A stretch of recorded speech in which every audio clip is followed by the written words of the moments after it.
Sziasztok! A mai videóban megmutatom, hogy ebben a naptárban kik születtek, mert én beírtam. Egyébként nézzétek, így néz ki. Gebitől kaptuk, és mindjárt kinyit.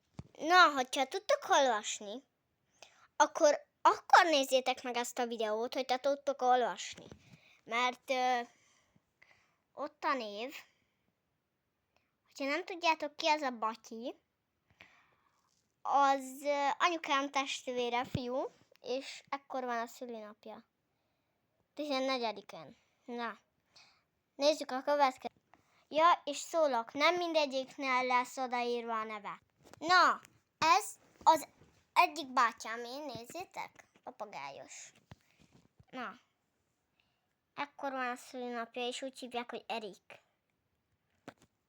Na, megyünk a következő. Itt nincs senki. Ugye látjátok.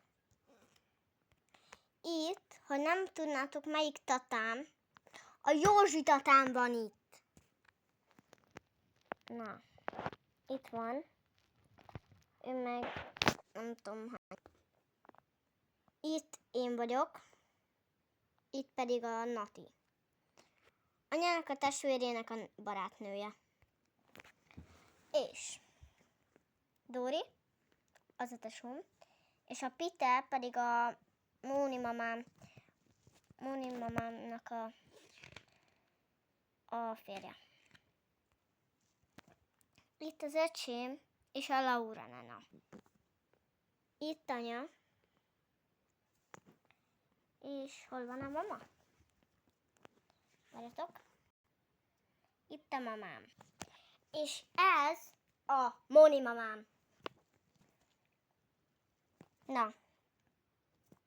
Itt van a keresztanyukám Zsuzsi, és a Melli nena, az öcsémnek a keresztanyja. Meg itt a keresztesóm Blanka. És ez itt az Erzsi mamám. Olvassátok el, adok rá egy kis időt. Itt apa, itt pedig a Zsolti keresztap. Egyébként egy helyen születtek.